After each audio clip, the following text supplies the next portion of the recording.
Hey, everyone out there. I want to welcome you to another special episode done as a collaboration with the Parthenon Podcast Network. This is a roundtable episode on what historical based movie, we would like to see made. It features Mark Vinet, Scott Rank, and Richard Lim of the History of North America and Historical Jesus podcast, History Unplugged, and the This American President podcasts, respectively. Go over to parthenonpodcast.com to learn more. And I really hope you enjoy this episode. I would also love to hear what you think about this episode and what historical movie you would love to see be made and on what era and all of that. It's a fascinating topic. Enjoy this episode, and I will talk to you next time.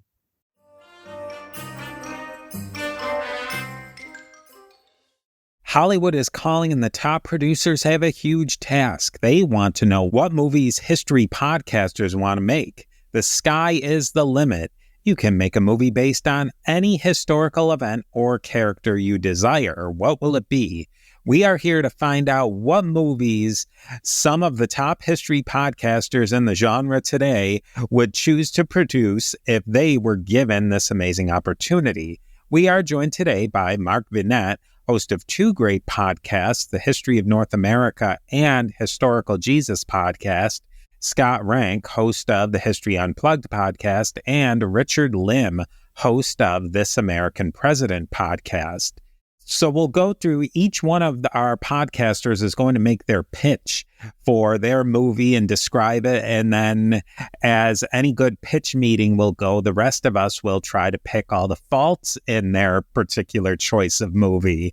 So we're going to start off today with our rookie and our first person to join us in the Parthenon Podcast Roundtable, Mark Vinet of the History of North America podcast and Historical Jesus podcast. Well, thank you so much, Steve. If I could produce a movie about any historic event or figure, what or who would it be? Gentlemen, I give you George Washington. Woo! There's never been... Yep. I know I'm stepping a bit on your toes, Richard, and I hope you don't mind, but... No, all good. There's never been an A-plus Hollywood production on Washington, similar to the film Lincoln, with Daniel Day-Lewis and a slew of big-name actors like Tommy Lee Jones and Sally Fields. I think Washington deserves the Steven Spielberg treatment, who directed Lincoln. Staying away from the cradle-to-grave biopic formula, I would focus instead on one particular period in George Washington's life, with flashbacks to his early adventures.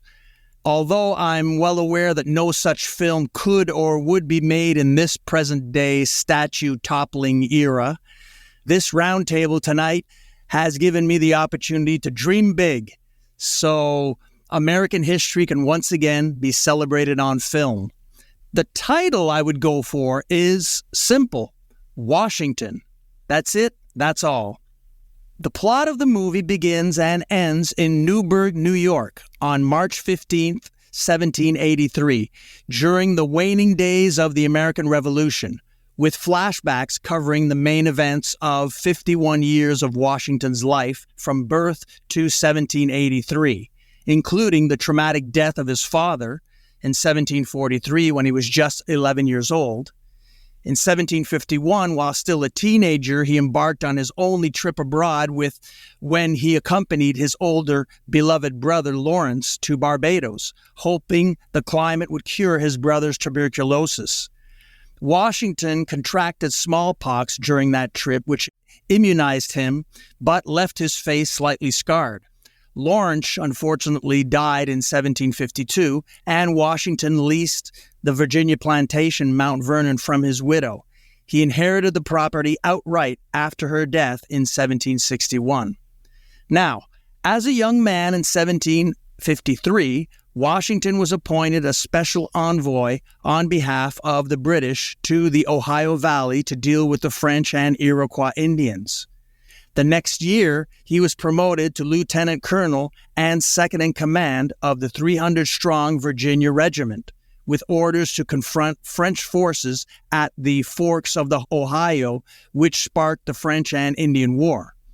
His harrowing adventures during this campaign transformed him, in my opinion, into a modern-day action hero who escaped near death on several occasions. These escapades could effectively be put on film by a talented director like Steven Spielberg. At age 26, he married Martha Dandridge Custis, the 27-year-old widow of a wealthy plantation owner, and proceeded to become one of the richest men on the continent. As a prominent community political leader, he participated, as we all know, in the leading up to the Revolution and was appointed Commander-in-Chief in 1775 of the colonial forces. And the rest, as they say, is well-known revolutionary history that could be dramatically captured in a thrilling, action-packed popcorn flick. So, as mentioned, the film would be set in Newburgh. George Washington's 1783 Newburgh Address was one of the most important and dramatic speeches in his military career. The soldiers who gathered in Newburgh were tired, bloody, homesick, and unpaid. They were also on the brink of mutiny. Prior to Washington's speech, the soldiers had circulated petitions criticizing the Continental Congress and contemplating widespread insubordination.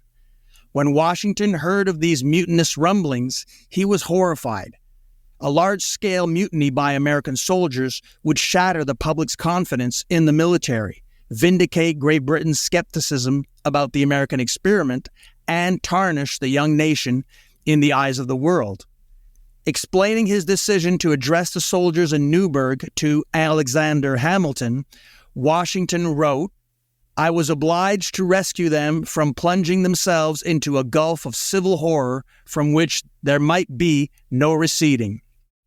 On March 15, 1783, Washington delivered this address to the senior officers of the Continental Army. In his speech, Washington emphasized many themes that he returned to throughout his career, including the importance of public duty, honor, civilian control of the military, and civic Republican virtue. At a key moment in the speech, also to be the key moment of my film, Washington reached into his pocket and revealed for the first time that he had begun wearing glasses, saying, "Gentlemen, you will permit me to put on my spectacles, for I have grown not only gray, but almost blind in the service of my country." Many soldiers apparently were moved to tears in this dramatic moment, and that is how I would end the movie. When I look back at the movies, miniseries, and TV shows that featured George Washington in the past, it's almost disappointing. It's mostly disappointing. Portrayals of the general prior to the 1980s were mostly one-dimensional, reverential cameos or statuesque walk-on parts, as was the case for Jesus, for example, prior to the 1960s. Remember Ben-Hur with Charlton Heston? They never even show the face of Jesus. It wasn't until 40 years ago that Washington finally got his first real full-length biopic treatment. But the 1984 miniseries that chronicled his life has not aged well, and although actor Barry Bostwick possessed Washington's physical attributes, he lacked his gravitas, bearing, and stature. Talented actress Patty Duke was excellent, by the way, as his wife Martha. In the 2008 HBO series John Adams, Washington's portrayal by American actor David Morse was interesting, but not great. A solid B+, but not an A+. Although I enjoyed the recent TV series Turn, Washington Spies, American actor Ian Kahn's portrayal was a little too politically correct and overly sensitive for me.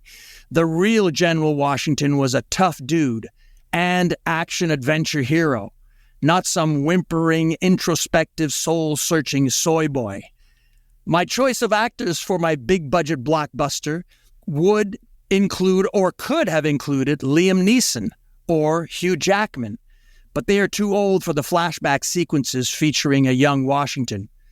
Oppenheimer star Cillian Murphy is an interesting choice, but he's only 5 feet 7 inches tall, while the real Washington stood an impressive 6 feet 2, which is quite tall for the time period. Swedish actor Alexander Skarsgård makes for an interesting choice, but my ultimate pick would be the dashing 40-year-old 6 feet 1 British actor Henry Cavill, a.k.a. Superman, who also appeared in the excellent The Tudors TV drama. My choice of female actors or actresses, and I never know if we should call women actors or actresses. I guess it's like pronouns. That's a bit confusing. Anyway, English actress Kate Beckinsale is a favorite of mine, but entering her 5th decade, she is too old for the flashback sequences featuring a young Martha. At 40, Emily Blunt makes for an interesting choice, and so does young British Oppenheimer actress Florence Pugh, who has the diminutive stature of Martha, who as a girl of 18 was about 5 feet tall, no more, dark-haired, and she was gentle of manner. Emma Watson of Harry Potter fame may not have the acting chops to pull it off, but I always find her easy on the eyes. My ultimate pick, however, is the talented British actress of Game of Thrones fame, Emilia Clarke, who I think would make a wonderful wife to the father of the American nation. So there you have it, gentlemen. Oh, and by the way, I would hire Richard Lim as the film's historical consultant. And now, a word from our sponsors. I appreciate that. It's really interesting that you bring up that it's taking one scene basically and focusing it around that Newburgh address. I think that was one of the failings for Lincoln, is that they tried to cover too much. I think that focusing that would make it, there really has never been anything done like that. Kind of, there was a mini series with Jeff Daniels, I want to say in maybe the late 90s, early 2000s, but that was a kind of a lower budget affair, that this is the big blowout that George Washington deserves. It was around Dumb and Dumber Jeff Daniels era. Yeah, and it was hard to imagine him as Washington because of the Dumb and Dumber hit movie, but I think he did a good job. It was a TV movie, which was well made, but not the big budget blockbusters I'm planning to make. So I have many, many thoughts on this. So Mark, thanks for bringing it up, because you're absolutely right. The Father of the Nation has not had a film that is equal to his stature as an American president and the father of the nation.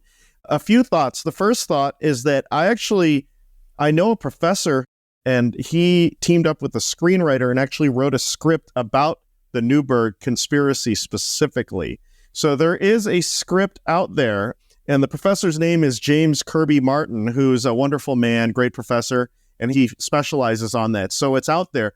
But the other thing I was going to say is that Ronald Maxwell, the director of the film Gettysburg, classic film, 1993, and Gods and Generals, he actually was going to direct a movie about George Washington, and he had a guy who did a screen test. The actor's name is Gillen Vanover, Jilon, first name, Vanover, Vanover, and he actually did a screen test where he does the Newburgh speech, and it was filmed in 2005, and he actually posted it on his social media on Instagram.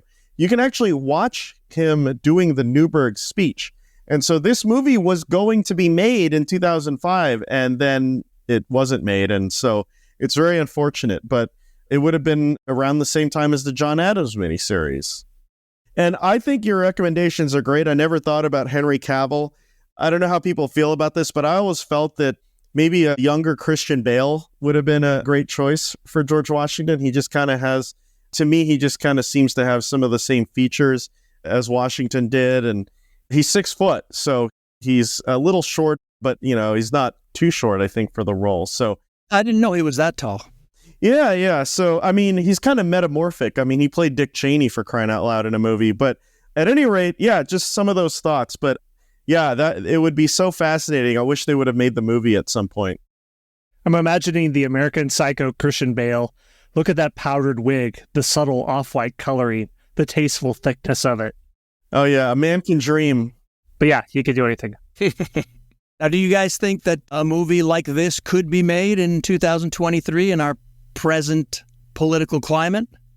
Well, they would force you to put certain aspects into it, and I think we know what aspects that would be, and they would probably have a big role in the movie. I think it would be a lot harder to make it now. The pendulum would have to swing back in Hollywood because we all know what it's like there. It would focus exclusively on his relationship with slaves and, right, take 2023 political issues. Exclusively is the right word, yes. I will say Turn was okay. You mentioned that, and there is some shoehorning of contemporary events. And when I watched it, I thought, I can just imagine the studio notes and producers trying to make it even worse than what it was. So one of the writers of the show, it was based on a book called Washington Spies, and the author was also a writer. So I talked to him briefly, and it sounded like he was really doing his best to keep it as true as possible. But with producers and their greasy fingers all over everything, it's hard. One brief thing I'll mention real quickly. In anticipation of this conversation, I went to ChatGPT and I asked it what 10 casting recommendations it would make. And we have a lot here that have already been mentioned. And Jeff Daniels is actually on there, which confused me at first. But I guess since he was in that miniseries, it makes sense. But y'all want to hear some of the other titles? Some of them are good. Some of them are a little baffling. Yeah, great. We'll see how computers still don't quite understand humans. So Liam Neeson is on there. Hugh Jackman, Russell Crowe. Then you have Daniel Day-Lewis, which already being Lincoln, that's kind of greedy. You have Bryan Cranston, so we can get Heisenberg as George Washington. Very interesting. Gary Oldman, Tom Hanks. I don't really buy it. That doesn't work for me. He doesn't have the gravitas, I think, to do that. Viggo Mortensen, Aragorn himself, the king of Gondor and Arnor. That is something that could pull me along. The most interesting one on there was Denzel Washington, which, hey, if we're going for colorblind casting like they do in the Hamilton musical, that is a scenario where I could see it working. Otherwise, it feels like ChatGPT is just pulling from a list of top 10 richest movie stars, and it crumbled it all into this. So anyway, that's what the internet thinks. You have the same last name, and Denzel Washington is from Mount Vernon, New York, just like George Washington is from, obviously, Mount Vernon, Virginia. But there you go. Well, if anyone could pull it off, it's Denzel Washington. But I find he, along with the other choices that ChatGPT gave you, might be a bit too old for my formula, which is he's 51. He's 51 when the event occurs in Newburgh, and I'm flashing back. So that's why I thought Henry Cavill would be a good choice, because he's 40 years old. And he could, of course, pull off a 51-year-old Washington, and he can also pull off an 18 or 22 or 25-year-old Washington. That's true. Yeah, that's the thing with these movies. Like with The Irishman, when they had Robert De Niro, who was, I think he's well in excess of 80 years old, playing a 20-year-old guy. All the CGI in the world is not going to make him look like a 20-year-old. There's a little bit of uncanny valley there. And don't forget, since Henry Cavill played Superman and Clark Kent, he's used to putting on glasses, which is key for the Newburgh scene where Washington puts the spectacles on. Yeah, that whole business of having the mustache digitally removed for Superman with the reshoots because of Mission Impossible. So he can handle, different looks, having teeth, not having teeth, go all sorts of different directions. I'm sold. It's Henry Cavill. No, there it is. We got it. Call us Hollywood. And he needs work because he's not Superman anymore. Yeah, that's right. It's not on The Witcher anymore. And you'll notice that a lot of my choices were British actors. I don't know if that's because that's where all the fine actors come from, but they don't have problems with American accents. So, and that's one thing I'd really be curious to hear Washington's accent. Do you have anything on that, Richard? I know you've never heard the accent. It's never been recorded, of course, but we're talking about mid-18th century Virginia. Yeah, that's a good question. I mean, he was a fourth generation American by that point.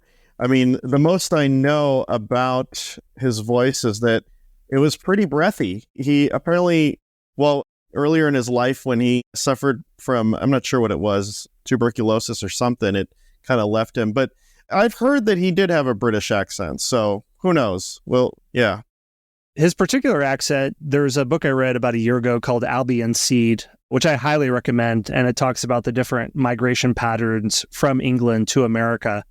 So you have the Scotch-Irish in Appalachia from the border between Scotland and Ireland and Northern Ireland, the Virginian Royalists, the Puritans from another part of England, Anglia, and the Pennsylvania Quakers.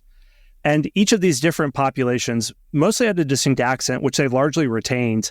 And for British people to come to America in the 1700s, 1800s was very odd for them because these regional accents from the 1600s were mostly still alive in the colonies. So if you were to go to an area, if you were going to go to Brooklyn and people sound like some silent era actress with a ridiculous over-the-top accent like Harley Quinn from Batman, that kind of accent still lived on in America. So there were some interesting artifacts floating around there, which also is an aspect of Washington that, as long as we're sort of talking about dream casting, my dream is if it could really follow themes of the Ron Chernow book and the way that the Lincoln movie followed the Doris Kearns Goodwin book and focus on the team of rivals thing of Lincoln bringing different people together.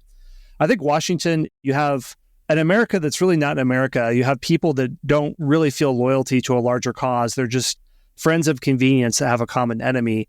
But Washington's incredible self-sacrifice, so when he's putting on his spectacles at the speech that we mentioned earlier, and when people could see that he was risking his fortune, his sacred honor, his personal health, and everything, that's the sacrifice was the thing that knit together and sustained a group of people that otherwise I don't think would have stayed together, especially in hard times like Valley Forge. Just going back to that book you mentioned, Albion Seed, what a great title for a book. Yeah. Recommend to listeners. Check it out. All right. So we've heard Mark's pitch for George Washington. Next up, we're going to have Scott Rank give his pitch for a historical movie. Yeah. So my person is by far the biggest blank slate of the people who will be discussed tonight. Most of you, I'm sure, have never heard of this person, but he's one of my favorite historical figures. There's a book about him called The Sense of the World that is one of my favorite history books. It's definitely in my top 5. I looked at the name of the author, but he escapes me right now. But if you just Google A Sense of the World, you'll find about James Holman. So James Holman was a traveler. He did exploration throughout Europe, North America, Africa, Australia, South America, in the Regency era, approximately from the early 1800s to about the 1830s. And he traveled about 250,000 miles approximately, so the distance from the Earth to the moon. And he did it all completely blind. So I don't want to completely retell his life story, but just to hit some of the beats so you can get a sense of what I'm thinking of movie-wise. He did have a sight. He was born with it. He was part of the Royal Navy and fought in the Revolutionary War, was up along the North Atlantic coast, so frigid waters. Developed some sort of bacterial infection. We don't know what it is. Lost his sight in his mid-20s. And at this time, most people would have been left destitute. You'd be left begging. But he wanted to look for all the ways that he could put his life back together. And one thing he determined to do was to train himself to operate in society and not become a beggar. But he would walk around with his military uniform, try to take all the respect that was owed a naval officer. And there was nothing like a blind person's walking stick back then. Instead, he had a gentleman's walking stick, the accoutrement. And what he would do is he would walk on stone streets and strike the ground hard that would produce a sharp, distinct sound. And he found out pretty early on that that would give him an echo. And he basically trained his brain to operate like a bat or a dolphin and use echolocation. And after 6 months, a year or two, it was remarkable what he could do. He could distinguish between a dog and a cart coming, if there was a carriage coming along the road. He could walk into a restaurant. There would be a friend of his waiting at the other side of it, and he would somehow know to navigate there. So once he's able to function, he joins a retired veterans order that gives him a modest stipend, and he has to take leave of the warm hot springs of Europe to recover his health. And this is where he starts traveling. So he goes to France. He summits Mount Vesuvius when it's on the verge of a volcanic eruption. And when everyone else can't get around because it's covered in smoke and ash, he's able to get around just fine. He travels almost entirely overland in Russia in rickety carts. what else does he do? He goes to Equatorial Guinea on ship, and one of his tricks to show people that he was perfectly capable of handling himself was when he would get on a ship, as a former sailor, he knew every square inch of one. He would immediately climb up to the top of the crow's nest there and wave to everyone below, just to immediately cut down any thought that he wasn't capable of handling himself. So he becomes a best-selling author, writing his travel logs. He's noted by people like Charles Darwin as having the best knowledge of the flora and fauna of the Indies. He has his own entry in the World Book Encyclopedia, I think up to the 1870s or 1880s. He goes on elephant hunts in Sri Lanka. Just absolutely remarkable person in every single way. So there is a lot that I could imagine covering his life. And if we were to commit it to film, my dream is Netflix or Hulu miniseries. We're a couple of years past the age where streaming services were throwing ridiculous amounts of money at any series that would pop up. So it may be a little harder to greenlight this, but I think this deserves something like that. I know Netflix did a Marco Polo series a few years ago. I heard it was terrible. They were trying to give it the Game of Thrones treatment and think, okay, people watch it if we just throw in gratuitous graphic nudity for no reason and to spice up the plot. So I'm not saying to make it like that. I'm saying that historical dramas like that of explorers have been done. So something along those lines, weave in cameos of historical figures there, British royalty, Russian czars, Charles Darwin, whoever else. I didn't really care one way or another with casting. Steve, having spent so much time with film, probably knows how the Hollywood process works. And you always have greasy producers who are trying to make things easier for not so smart audience members to understand. A producer's always imagining, how can a IQ 80 dummy who I want to get their money take this? So I thought, well, who's someone who's appeared in other properties who played a competent blind man? And I would just cast Charlie Cox, who was in the Netflix Daredevil series. I don't know, just make it easier for viewers to mentally glom on to what sort of character this is supposed to be. Other than that, I didn't have strong opinions. This is probably the first anyone's ever heard of James Holman. I mean, he had a large beard, but other than that, fairly standard British bloke. So that's who I would pitch. Tell me if my idea is good or terrible, or if you have some studio notes for me. So he sounds kind of like a 19th century blind version of Forrest Gump, where he's traveling around the world and just seeing all these. I mean, it doesn't sound like he had a, mental slowness the way Forrest Gump did. But yeah, very interesting. And when I click on his photo, his portrait rather, he's got the beard. He's got kind of a young face. He's holding a cane, which he's probably using for the echolocation. And he's got the beard. And I'm honestly thinking, I don't know what vibe you're looking for in this movie, but he kind of looks a little bit like Seth Rogen. Whoa. Maybe the young version of him. Yeah, so this is going to be a historical period stoner comedy very quickly. Yeah. Are you thinking more dramatic or whimsical? Whimsical like Around the World in 80 Days? Or Yeah, it's interesting you mentioned that, because if the Around the World in 80 Days, part of it is the character is, what's the name of, does anyone know off the top of their head? Isn't it Phineas Fogg? Or Thank you. I figured the group of us would know the trivia is like that. So Phineas Fogg, he's a very whimsical, odd character. He's taking advantage of cutting-edge steamship, railway technology. But he's also in competition. People are trying to undercut him and sabotage him and all this. And there was a little bit of that with James Holman, where other travel writers of the time are sniping at him. Maybe they're jealous of their success. He's also a lot scrappier than them, because he figured out how to travel around the world on a budget. So when he goes across almost the entire Eurasian continent, he's doing it in rickety horse carts throughout Siberia, whereas other people are part of the aristocracy. They're going on first class travel in their fancy ships. So they look down on him from a class perspective. And there's a whole slander campaign against him where people say, well, he's a blind man, and yes, he's a best-selling author, but there's no way what he did could really be an accomplishment, because how could what he did be an accomplishment if it could be done by a blind man? So it's this tautology, total circular reasoning. But yeah, it kind of sticks. And he does have some factual errors in his writings. But I mean, everybody did at that time. I mean, Marco Polo is talking about dog-headed creatures and, different in Taiwan and whatnot. So everyone had factual errors back then. It was just hard to fact check stuff. So that kind of around the world in 80 days aspect of it sort of existed. I mean, I think of the full-on, drama of like, what does BBC do? They have that series Poldark of the aristocrat in Cornwall who's trying to deal with different machinations. I mean, really any kind of BBC historical thing. All Creatures Great and Small is a little bit more on the whimsical side of this veterinarian in the 1930s. Downton Abbey is heavier on the drama.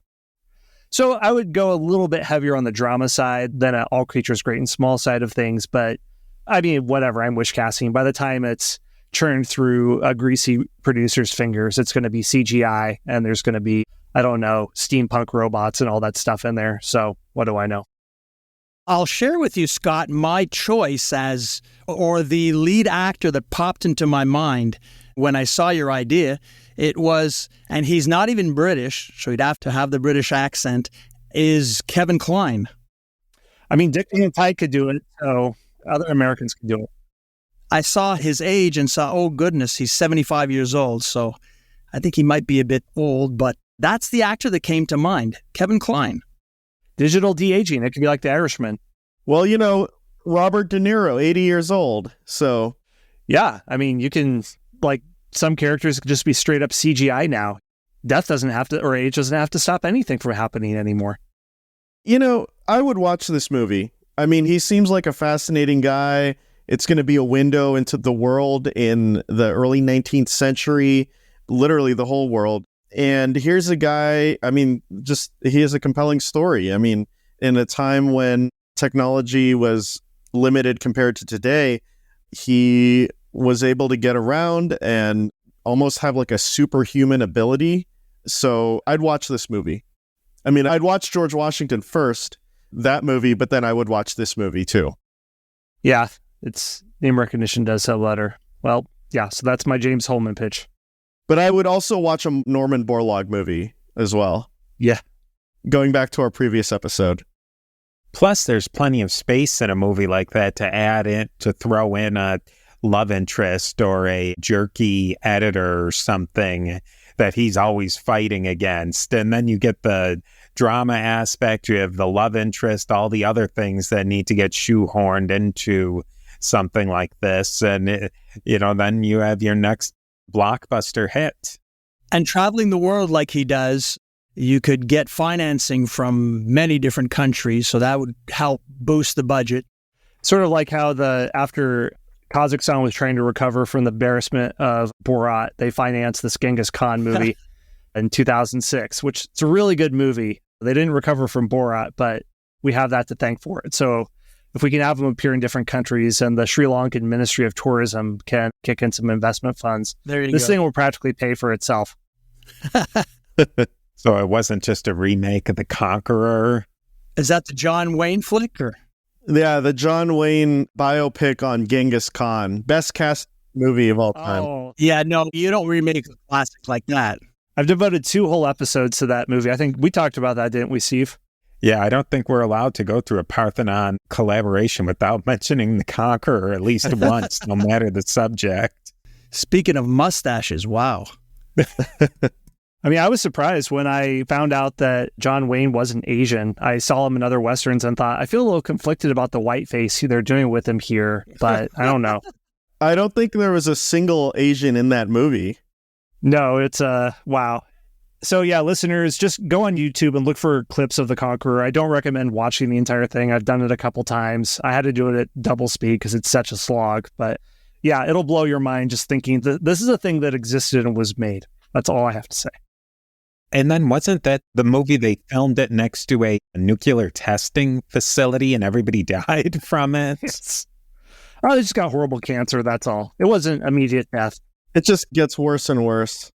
All right, so we saved Richard, who actually pitched this idea for historical films. So we saved his pitch for last. Let's hear what you have to sell us, Richard. Absolutely. Okay, so my movie would center upon the story of Woodrow and Edith Wilson. And I've always found Edith Wilson's story very compelling because you have a woman who ended up becoming what historians consider the first acting woman president in history. Not officially, but in effect. And her story is all the more interesting because this was not something that she ever schemed or plotted to do. She was basically a DC socialite, if that. I mean, when I say socialite, kind of a loose term for that. But here's a woman who was from Virginia. She was married to a jewelry salesman, and he dies, and she's a widow, but ends up basically running the business, taking it over and making it profitable. And meanwhile, she befriends people in the orbit of Woodrow Wilson, who was president at the time. And she was relatively apolitical. Woodrow Wilson, his first wife, dies while he's president. And it's obviously a devastating moment for him. And the whole White House is a scene of, it's just a very morose place at the time. And Wilson's cousin and his physician know that this is a terrible time for him, and he's very stressed out because he's president, but also specifically because he's dealing with a lot of crises in Europe and World War I, and he's also dealing with a crisis back home with Mexico.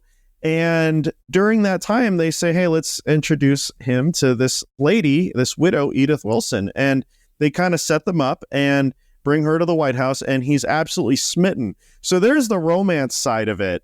But at the same time, it's great because these are complicated figures. Woodrow Wilson, as we know, was once a respected president, and some historians still respect him today, but he was a person who was basically a neo-Confederate and did all sorts of horrible things that he segregated the federal government. And his era, his presidency, even though it's considered a progressive presidency, it ended up really becoming regressive in terms of racial progress in the United States.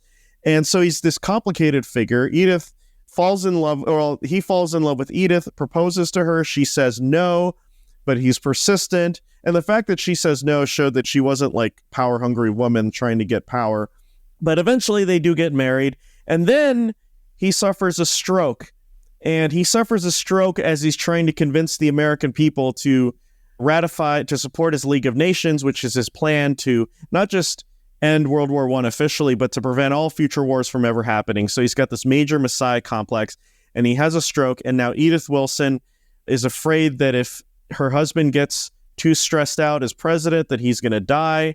So she takes up a lot of his work, and she, in effect, becomes America's first acting woman president. I actually interviewed his biographer recently, and she said that she thinks the title is legit. First acting woman president, unofficially, but nonetheless, was basically doing more than what maybe a chief of staff would have done as president.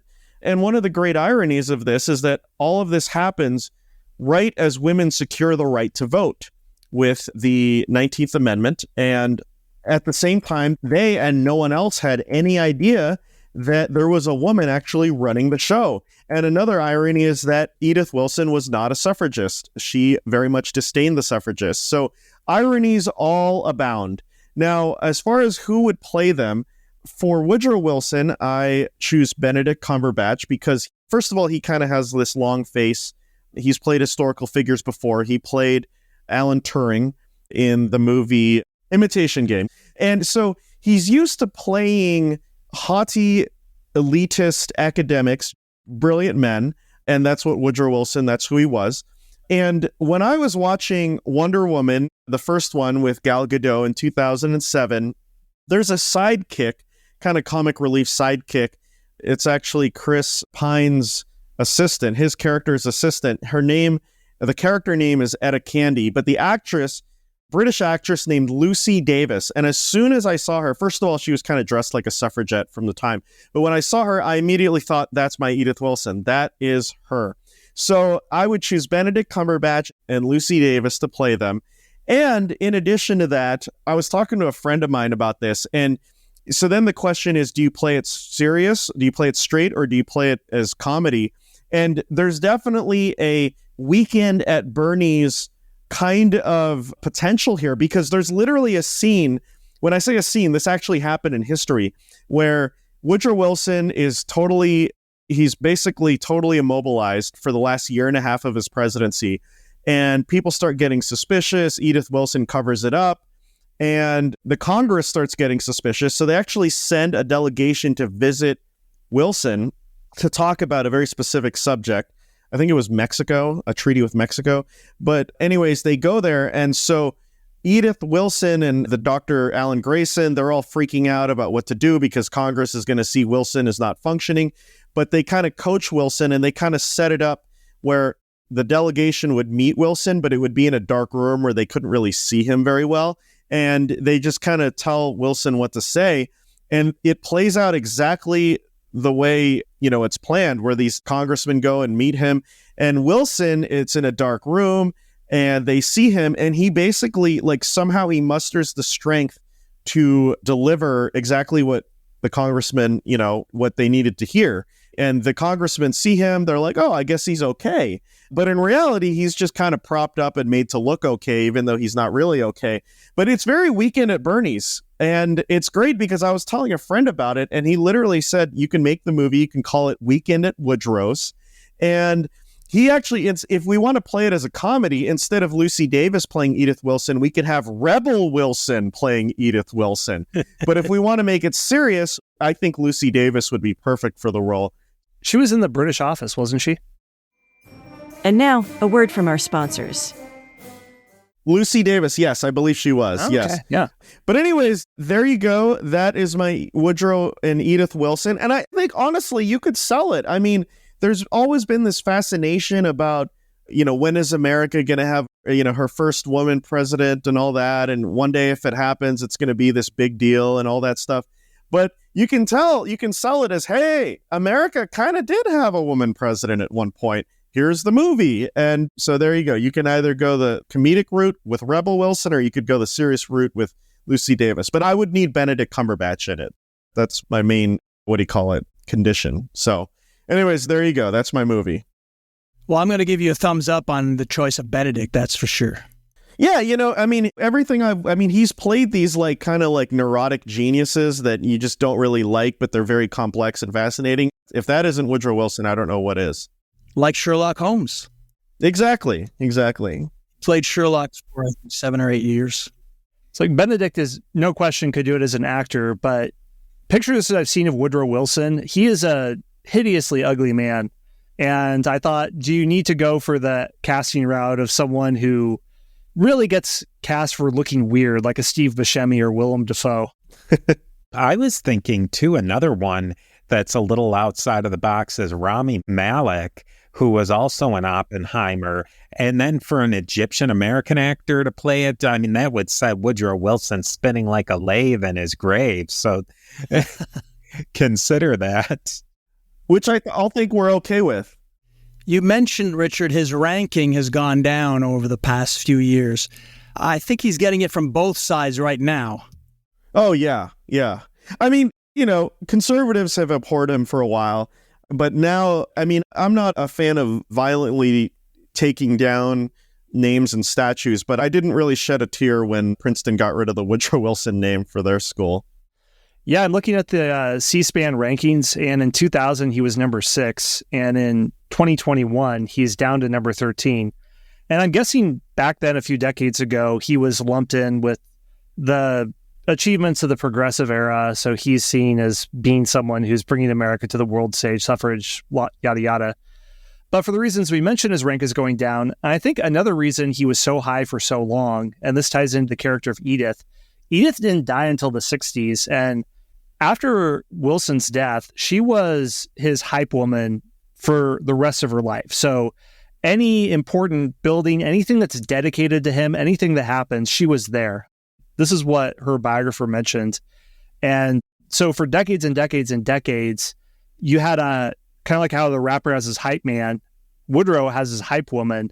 So it really goes to show that there's human connections of what someone's reputation is when you have someone that's a one-woman army pushing it. So that was one thing that made me think of a casting choice. If there's anyone who can really bring that Yoko Ono energy, that kind of Machiavellian scheming to the table. I don't know what actress really comes out to me, but someone who has that kind of energy, I think could really capture the spirit of who Edith Wilson was.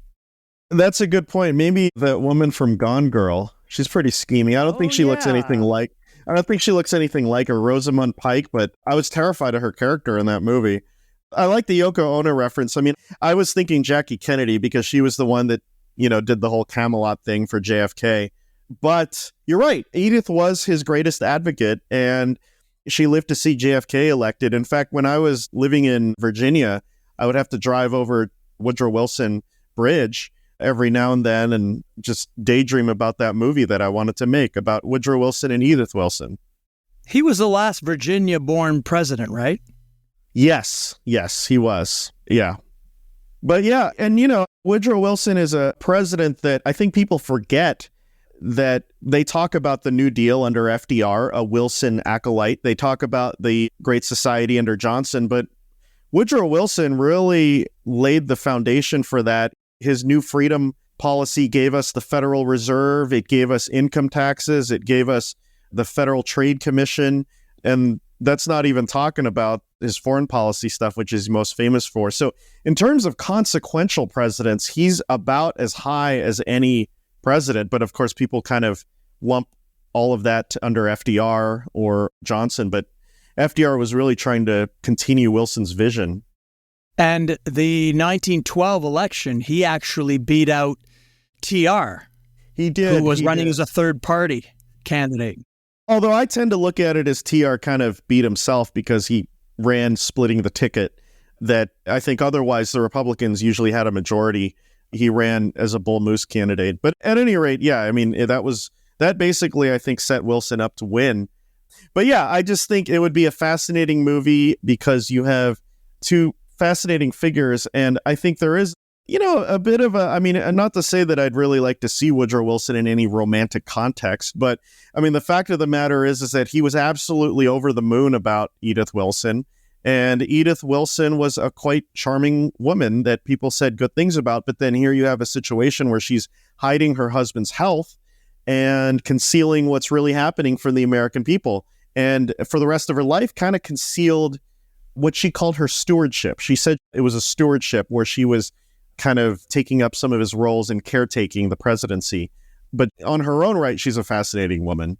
She was the first woman president who didn't want women to vote and who served as president right when the suffrage movement was coming to fruition. I've always been aware of this story.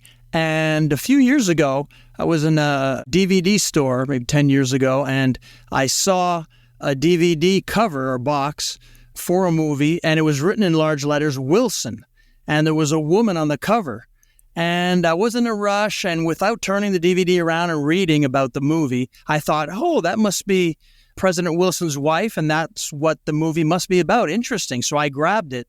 And when I watched it months later, I realized it was a PBS film or PBS drama about a woman named Wilson and had absolutely nothing to do with the President of the United States. But it was still a good movie. Was it about the wife of Mr. Wilson from Dennis the Menace? Oh, no, it wasn't that one. It's the only thing I could think of. Yeah, I'm thinking more about this, and from what I've read about Edith, that she sounds like a fairly normal person who was put into extraordinary circumstances. And exactly. It's not like she's trying to mastermind anything. But I got to say, from an entertainment standpoint, I really like just going full Gone Girl, Rosamund Pike, and just push it hard in that direction, where Edith is basically like a Ottoman Empire sultan's mother who arranges for one son to be executed so that she can get her son on the throne and be this total narcissistic, Machiavellian, Nietzschean mastermind behind the screen. I think that'd be pretty entertaining, if not necessarily historically accurate. I love it. And if that's the case, we have to have Seth Rogen as Woodrow Wilson. Yeah, let's just do it. Yeah. Take a couple more liberties. Yes. Well, I think each one of our guests today has really made a great case for pitching movies that are historical. Some are we could take them in many different avenues, but I think there's some solid choices there. And I know we would all love to hear your thoughts on historical movies that you think should be made. Now, we'll start with Richard. Where can people find your podcast, This American President, if they'd like to learn more? Yeah, basically anywhere you can listen to your podcast. You can go on Spotify, on your podcast app. But we're This American President. We have a website, thisamericanpresident.com. And Scott, where can we find History Unplugged? History Unplugged on the podcast player of your choice. And I think it's historyunpluggedpodcast.com, so check it out. And Mark? Well, both my podcasts can be found on all platforms and at markvinet.com. And I've been Steve, who's been playing your host today. I am the host of the History of the Papacy podcast and the new Organized Crime and Punishment podcast, a history and true crime podcast, which you can find on all the places where you find good podcasts. I want to thank Richard, Mark, and Scott for coming on today. If you want to learn more about the Parthenon Podcast Network and all of the great shows that are featured there, you can go over to parthenonpodcast.com, and we will talk to you next time.